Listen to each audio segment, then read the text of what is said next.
Comme tu le sais, pour moi, pas nécessairement en général, mais dans ma vie en tout cas, la pratique du yoga est avant tout une pratique pour guérir les blessures de mon cœur, qui a été blessé par une relation toxique, mais aussi par de nombreuses déceptions sentimentales malsaines, type le grand classique love bombing puis ghosting, et le malheureusement non moins classique viol.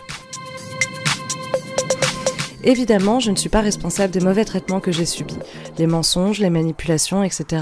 Ce sont les menteurs, les manipulateurs et les agresseurs qui en sont responsables bien sûr, mais je dois reconnaître que j'aurais probablement drastiquement réduit les occurrences si j'avais commencé par cultiver l'amour, l'attention et la sensualité en moi, plutôt que de la chercher là où il n'y en avait pas, parfois de manière assez flagrante, je dois bien l'avouer. Ceci étant dit, la question du jour, pourquoi s'autoriser à être sensuel voire sexy uniquement dans le cadre d'un rapport avec un homme ? Et pourquoi s'autoriser à bouger de manière sensuelle voire sexy uniquement à la danse ? Parce que c'est marrant, mais on ne nous reproche jamais de pervertir la danse, alors que le yoga a une dimension spirituelle certes, mais la danse aussi.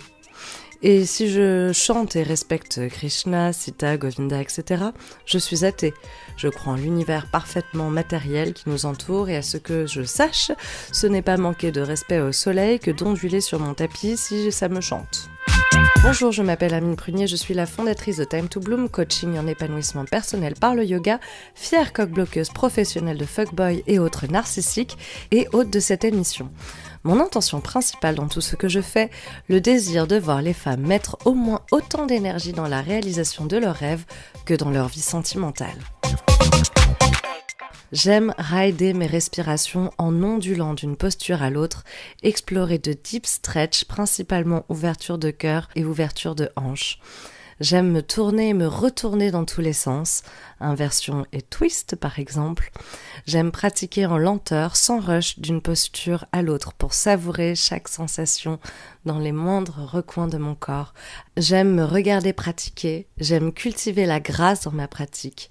J'aime toucher mon corps quand je bouge sur le tapis. Par exemple, j'aime caresser ma jambe en remontant le buste en lunge, Anjaneyasana, ou encore me passer la main derrière ma nuque en Wild Thing, Kamatkarasana, et la laisser glisser jusqu'à la pointe de mes cheveux, ou encore la glisser dans ma nuque et entre mes seins. Et bien sûr, j'aime m'exhiber sur Instagram, comme tu le sais certainement si tu me suis sur Instagram depuis un petit moment, et ce, plus ou moins vêtu. Je tiens à préciser que je n'ai pas cette voix pour appuyer sur le côté charnel de cet épisode, mais je suis malade, donc je m'excuse si ça modifie un petit peu ma voix. Bref, j'aime pratiquer ainsi tout simplement parce que ça correspond à qui je suis, c'est-à-dire une hédoniste profondément sensuelle et sauvage, passionnée de danse et avec ces fameuses blessures que je cherche non seulement à guérir mais aussi à prévenir. Et pour prévenir, j'ai découvert que pour moi, rien de tel que la pratique des asanas comme je viens de la décrire et de Brahmacharya, le 4e yama qui sont en résumé les yamas, les règles d'éthique en société. Et voilà, donc l'association des asanas comme telle et de Brahmacharya est le combo parfait, selon moi, pour me prémunir des fuckboys. Donc au cas où tu ne le sais pas déjà, Brahmacharya, c'est le mot qui fait rigoler tout le monde dans les formations car il s'agit de la modération et on parle souvent alors de modération sexuelle, autrement dit d'abstinence. Un sujet qui, à mon sens, est hyper important à aborder quand on parle des relations toxiques. Je ne vais pas développer ça aujourd'hui, mais je te renvoie à l'interview que j'ai donnée pour l'émission Les Gentilshommes il y a quelques années de ça déjà. Je te mets le lien dans la description de l'épisode. Anyway, c'est pour toutes ces raisons que, n'en déplaise à la police de la pureté, ma pratique personnelle du yoga est résolument sensuelle. Alors, je le sais, ça fera certainement bondir de leur tapis les pratiquants et pratiquantes traditionnels du yoga qui diront que c'est pas du yoga. Je le comprends et je le respecte. Mais comme dirait une de mes profs préférées, Talia Sutra, qui d'ailleurs a une pratique très traditionnelle, elle dit « to each their own ». Ce qui m'importe avec cet épisode, c'est que toi tu saches que to each their own. Le yoga n'est pas une one size fits all practice dans le sens où si Tara Stiles n'avait pas cassé les codes avec son Strala Yoga, je n'aurais jamais accroché avec le Hatha qu'aujourd'hui j'adore. Mais alors jamais, ça c'est sûr. Et qui sait si je le pratiquerais toujours, avec d'ailleurs un intérêt croissant pour les pratiques plus traditionnelles, si je n'avais pas pu me l'approprier pour explorer ma sensualité. Donc, mon désir n'est pas de pervertir le yoga, entre guillemets. En soi, c'est déjà le cas quand on dit namasté à la fin des cours, et j'en suis coupable, j'avoue, alors qu'en Inde, personne ne le dirait en formule de clôture, comme le souligne l'humoriste indienne Zarna, qui nous en met plein la tronche, d'ailleurs, à nous, les yogis occidentales blanches, dans son comédie spéciale de génie. Mais bref, au quotidien, et ce depuis 10 ans, ce qui me fait du bien à moi et aussi à des centaines d'élèves qui aiment mes classes pour ça depuis 10 ans que j'enseigne, c'est de pratiquer les asanas in a spicy way. Et comme la nourriture épicée, il y a des gens qui aiment en mettre plus ou moins. Et voilà, chacun son goût. To each their own. Je précise que ça a toujours été le cas pour moi, même bien avant qu'Instagram devienne ce qu'il est aujourd'hui, car unfortunately, dans ce game du namasté, qui est chez nous en Occident donc un show business, content pas content, c'est ainsi, il faut avoir des likes et des followers pour être populaire et donc rentable et pouvoir payer ses factures sans être burnt out. Mathieu Boldron, mes professeurs, a publié récemment un excellent post soulevant la question suivante: sommes-nous obligés de nous sexualiser et de nous prostituer pour réussir dans ce biz? Je te laisse aller le lire et parcourir les commentaires parce que la conversation est passionnante et il est vrai qu'il y a un vrai sujet sur la question. So, en quelques mots, my take on this is que ce qui est hyper sexualisé, c'est le corps des femmes en général. On se pose beaucoup moins de questions quand les mecs se mettent torse-poil en cours pour précéder handstand dans une classe composée à 98% de nanas, ou sur Instagram aussi d'ailleurs. On ne s'en pose pas plus quand on voit clairement leur service 3 pièces moulé dans un legging au mieux ou dépassé d'un short au pire. Et Dieu sait si j'en ai vu. Là encore, il n'y a personne qui s'en offusque. Tout le monde semble ok pour dire c'est la nature du moment qu'ils ne sont pas en érection. Et même ça, je pense qu'on leur pardonnerait plus aisément que si nous, on a le malheur de laisser transparaître un camel-toe à travers notre legging. Oh, je déteste cette expression. Par ailleurs, on n'est plus au collège, donc même si toutefois la pratique ou le contenu d'une personne est clairement sexy, ce n'est pas un truc sale ni honteux. Ce qui est sale en revanche, c'est la pornographie mainstream qui pervertit les perceptions de tous et de toutes. Heureusement, on est libre de ne pas suivre une personne dont les contenus ne nous plaisent pas. Ceci dit, oui, il semblerait qu'Instagram nous oblige à jouer avec ses codes porno chic, entre guillemets. Mais attention, c'est un exercice d'agilité parce qu'il faut en montrer beaucoup pour être poussé par les algorithmes, mais point trop d'infos, sinon c'est la censure. Personnellement, voir le succès de mes posts suggestifs ne m'a pas encouragée, au contraire, ça m'a plutôt même dégoûtée. J'avoue que pour le moment, j'ai perdu le goût de partager ma pratique sur Instagram.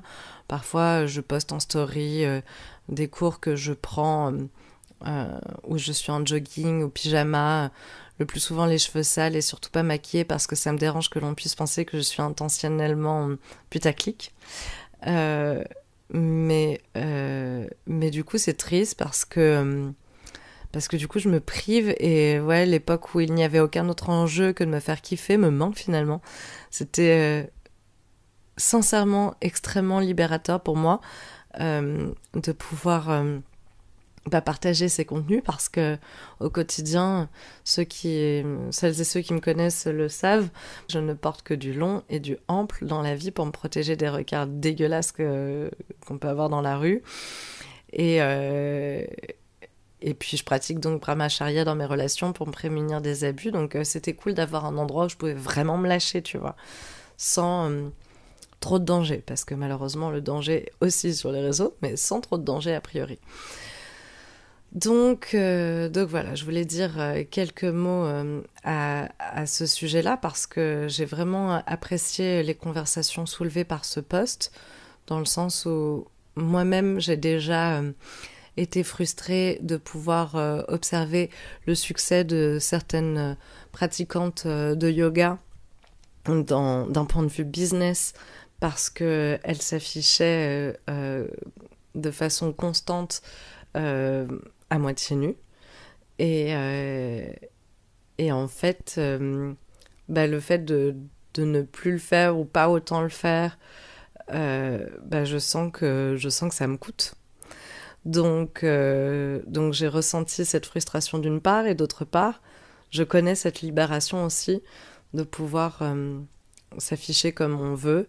Et voilà, et par contre, moi, ça n'a jamais été, comment dire, une direction artistique sur mon compte personnellement, juste pour la parenthèse. Mais voilà, c'est juste... je me change pas pour filmer du contenu et pour pratiquer mon yoga. Je filme la façon dont je suis habillée sur le moment pour pratiquer mon yoga. Donc si je suis en jogging, bah, ce sera du jogging sur Instagram. Et si je suis à poil, bah, ce sera à poil sur Instagram. Quoique bah, maintenant, comme je le disais, je poste beaucoup, beaucoup, beaucoup moins ma chair apparente.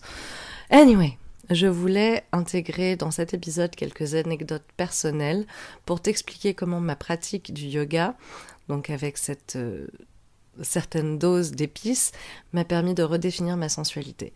Le premier point, c'est que je me suis réapproprié ma sensualité. C'était plus un truc que je réservais pour les autres finalement, pour séduire ou pour faire jouir quelqu'un d'autre. Donc ça ne m'appartenait plus en fait, c'était performatif, et grâce à la pratique du yoga comme ça, c'est devenu jouissif pour moi. Et dans un sens non sexuel d'une certaine façon, en fait, je veux dire, c'est pas masturbatoire, c'est pas une pratique sexuelle à proprement parler, pourtant ça m'apporte beaucoup de plaisir. Genre si je passe quelques instants dans Anahatasana par exemple, puppy pose, je n'ai pas besoin qu'il y ait quelqu'un derrière pour que ça me fasse vraiment beaucoup de bien. Bon, en l'occurrence, là, j'ai choisi comme exemple cette posture qui est souvent hyper sexualisée parce qu'elle est aussi pratiquée dans le cadre d'une relation sexuelle. Pour que l'image soit claire, j'ai choisi celle-là, mais en soi, la sensation est la même lorsque je suis dans Urdhva Dhanurasana, la roue, que l'on voit moins souvent être pratiquée dans un rapport sexuel dans la vraie vie. En tout cas, pas chez moi. Donc, vraiment, quand j'ai compris ça, ça m'a vachement passé l'envie de me laisser séduire par un passable. L'autre point que j'ai envie de souligner, c'est combien ma pratique m'a permis de resacraliser mon corps. Comme je l'ai dit, je ne suis pas religieuse.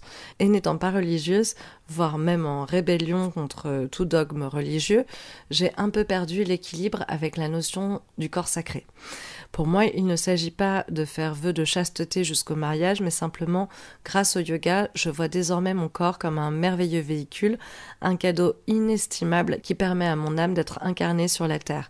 Donc, la première conséquence de ça, c'est que ça m'a permis de me débarrasser des complexes que je pouvais avoir.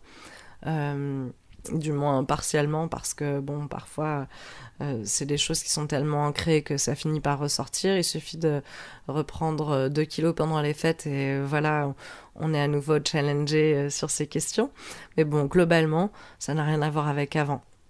Avant, je me faisais mal à la tête avec bourrelet, vergeture, cellulite et tout. Bon, disons que maintenant, il n'y a plus qu'un seul bourrelet qui m'embête. C'est déjà ça. Et par ailleurs, voir les choses ainsi m'a permis de relativiser mon viol. C'est pas moi qui ai été violée, c'est mon corps. Dans le sens où en fait c'est pas mon âme, c'est le véhicule qui l'a été. Et oui, c'est grave, mais avant ça, je me sentais salie. Et en réalité, plus maintenant. Parce que même si... Comment dire ? Parce que même si quelqu'un vandalise un lieu de culte, le lieu de culte n'en reste pas moins sacré. Voilà. Je sais pas si ça... C'est clair, mais pour moi, ça a du sens. Je voulais aussi parler de la façon dont le yoga a influencé ma guérison émotionnelle. Bon, bah, du coup, le point précédent se rattache un petit peu à ça, mais il y a un point que j'aborde aussi très souvent en cours et que je crois avoir déjà évoqué dans le podcast, c'est le discernement. Je crois que cette pratique m'a appris à discerner ce dont j'avais besoin, envie, ce qui me faisait du bien ou non, et ce que je me forçais à faire et pourquoi. C'est hyper important quand on s'est perdu dans un couple ou en général pour se façonner pour plaire à autrui, de réapprendre qui on est, savoir ce qui nous plaît, ce qu'on veut et pourquoi. Concrètement, aujourd'hui, je sais, grâce à la pratique du yoga, si j'ai besoin de pratiquer un vinyasa bien yang, avec des sauts en avant, en arrière, des postures intenses, avec beaucoup de challenges d'équilibre, qui me demandent beaucoup de concentration, ou plutôt un restauratif très yin avec plein de couvertures et de coussins et de longues pauses dans des postures où je m'abandonne complètement dans la gravité. Et voilà, je sais déterminer si oui ou non j'ai envie de pratiquer des inversions dans ma pratique du jour, ou bien est-ce que j'ai plutôt envie de faire des backbends ou des ouvertures de hanches. Également, je sais faire la différence entre un stretch intense et un stretch douloureux qui est potentiellement dangereux et qui peut me blesser. Je sais si je vais trop loin, trop vite dans les variations d'une posture, et je sais reconnaître si c'est mon ego qui m'y pousse. Et ce qui est puissant, c'est que tout cela peut s'appliquer métaphoriquement à la vraie vie. Ainsi, les questions précédentes peuvent devenir: est-ce que tu as besoin de te faire violence pour, par exemple, sauver ton couple, ou est-ce qu'il faut plutôt lâcher prise? Est-ce que oui ou non tu as envie de pratiquer telle ou telle position avec ton partenaire? Est-ce que tu trouves vraiment du plaisir dans l'acte, ou est-ce que ça te fait juste mal? Surtout s'il y a des jeux plus ou moins dangereux.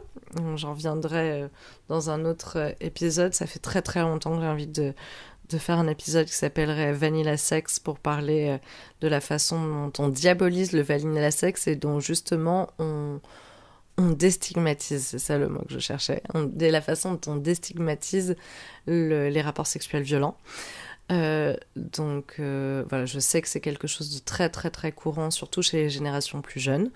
Donc voilà, la question est importante à se poser selon moi. Et je reviens à ma question: est-ce que tu vas trop loin, trop vite dans ton engagement avec ton Jean-Michel, ou est-ce que ce serait pas ton ego qui te pousserait à le faire? Voilà, en gros. Et du coup, j'en reviens à l'aspect resacralisation du corps. Clairement, le fait d'avoir resacralisé mon corps m'a permis de gagner énormément confiance en moi, comme je le disais plus haut, sans me prendre pour ce que je ne suis pas. Disons que je me prends enfin pour ce que je suis. Je m'explique. J'ai moins le besoin d'exister à travers autrui pour m'autoriser à croire que je vaux quelque chose en ce bas monde, car aujourd'hui je crois, et j'insiste sur ce verbe important, car justement lié à la notion de foi, qui peut tout à fait être distincte d'une religion, je le précise, que le simple fait que nous existions est extraordinaire. On est des fucking walking miracles en fait. Donc who cares si je suis mariée ou non, si je suis célibataire ou pas, si mon podcast est en tête des charts ou non. Ce qui compte en fait, c'est d'être là, d'aimer et de créer. Donc pas besoin de supporter un bolos ou de performer H24. Et c'est une conclusion rigolote parce que justement je suis en train de performer là précisément maintenant, parce que en fait j'aimerais tellement développer ce podcast, il y a tellement de choses à dire je pense sur cet épisode que j'aurais aimé avoir plus de temps pour le réaliser, et je me suis vraiment mis le challenge de publier un podcast par semaine. Déjà je le publie avec quelques heures de retard aujourd'hui. Donc ça me saoule un peu. Je sais pas si je vais pas passer un épisode par mois, ou un toutes les 2 semaines. Je réfléchis vachement au sujet parce que ça m'énerve de me presser, de bâcler. Et à la fois ça me demande de consacrer énormément de temps. Et j'ai pas autant de place que je voudrais pour d'autres projets, notamment le programme que j'aimerais vraiment lancer début 2025 réalistiquement. Voilà, c'est rigolo de terminer là-dessus. Je vais méditer dessus sur mon tapis cette semaine, je crois. Bref, pour clôturer cet épisode, je t'invite à introduire la sensualité dans ta pratique, au sens des 5 sens. Sensualité n'est pas obligatoirement quelque chose de sexy, de sexuel. Ce qui compte, c'est d'introduire un petit peu plus, du coup, la conscience de tes sens dans ta pratique. Et ça, c'est déjà le travail de la sensualité en réalité. Voilà, donc pour le toucher, par exemple, chez nous, on a parlé dans l'épisode qu'on a fait ensemble, mais tu peux tout simplement commencer par te masser les pieds. Si passer la main dans tes cheveux ou entre tes seins ne t'inspire pas. Perso, moi, j'adore me masser les pieds quand je suis en Gomukhasana, par exemple, la posture Cow Face Pose. Tu peux, pour le sens de la vue, te filmer quand tu pratiques. Perso, je filme avec la caméra retournée, comme ça, si je me trouve canon dans une posture intense, ça m'encourage à rester dedans. Ouais, c'est superficiel, so what? Sue me. Et puis, c'est cool de regarder ensuite et de se dire « Ouh, mes courbes, elles sont belles dans telle ou telle posture, tu vois. » Libre à toi ensuite de décider si tu veux publier les images ou non par la suite. C'est pas du goût de tout le monde, mais si tu as envie, te prive pas. Et si tu le fais, mentionne-moi. Pour le sens de l'ouïe, tu peux évidemment pratiquer en musique. J'en ai pas parlé, mais c'est aussi un énorme aspect de ma pratique sensuelle, entre guillemets. Ce qui est aussi décrié d'ailleurs par les puristes du namasté, mais Dieu sait que j'aime synchroniser mes mouvements avec le rythme de la musique. Et selon mes humeurs, j'ondule comme envoûtée par le chant des bols de cristaux ou au rythme des BPM de mes sets de techno préférés. Donc voilà, c'est vraiment selon le mood du jour. Parfois c'est du jazz, parfois du blues, parfois de la country, bref, t'as compris. Et parfois le silence aussi. Du coup, c'est moins fréquent dans ma pratique perso, mais c'est aussi très agréable. C'est une expérience, c'est une expérience auditive, surtout quand on vit dans la ville. Donc voilà, pour l'odorat, évidemment, tu peux mettre des huiles essentielles dans ta pratique. Il existe des rôles que tu peux directement mettre au contact de la peau. Moi, j'aime aussi déposer quelques gouttes sur mes vêtements. Tu peux aussi faire brûler du Palo Santo qui purifie les énergies de la pièce en plus de sentir bon, donc plutôt chouette si tu pratiques chez toi alors que tu vis en couple avec un relou. Et pour le goût, une tasse d'un bon thé à portée de main peut s'avérer agréable pour se désaltérer pendant la pratique. Ça c'est pareil, les puristes n'apprécieront pas, mais moi j'avoue que j'ai toujours une tasse à côté de moi quand je pratique. C'est mon kiff, voilà. Et sinon, une autre expérience que j'aime bien donner en retraite d'ailleurs, c'est de mettre un carré de chocolat dans la bouche et de méditer pendant qu'il fond doucement sur la langue. Une expérience très agréable. Hâte d'avoir tes retours sur ces conseils et cet épisode en général. J'espère en tout cas que ce partage t'a permis de voir le yoga d'un nouvel œil ou de comprendre pourquoi les yogis d'Instagram sont si suggestives. Et voilà, pour conclure, cette invitation à la sensualité dans le namasté n'est absolument pas ni un objectif, ni un standard à atteindre. Je préfère le préciser, que c'est en fait simplement une invitation, encore une fois, à expérimenter quelque chose de peut-être un peu différent selon tes besoins en fait. Pour moi, c'était un besoin par rapport à ma propre expérience. Merci de m'avoir écouté. Si cet épisode a résonné en toi, n'hésite pas à me partager tes ressentis en me rejoignant sur Instagram pour continuer cette conversation. Vraiment, tous les feedbacks sont appréciés et j'adore discuter avec vous des épisodes, donc surtout, n'hésite pas. À la semaine prochaine, peut-être à dans 2 semaines, je suis pas sûre encore, je vais y réfléchir.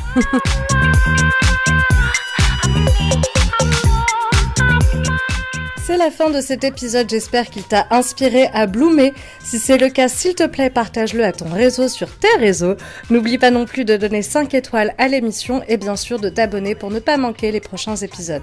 Je te rappelle au passage le lancement imminent du programme Time to Bloom de Fake Love à Self Love. Les portes seront bientôt ouvertes aux inscriptions, mais il est désormais possible de se préinscrire gratuitement en tant que Bloomette fondatrice, statut préférentiel qui te permettra de bénéficier d'un tarif exceptionnel à l'occasion du premier lancement du programme, ainsi que de la possibilité de participer gratuitement au second lancement du programme en échange de tes feedbacks et témoignages.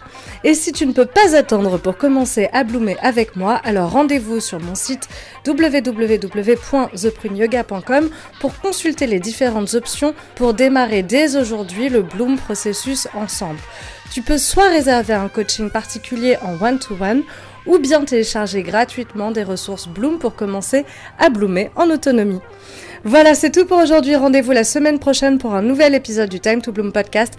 D'ici là, prends soin de toi et des gens qui te font du bien. Bloom!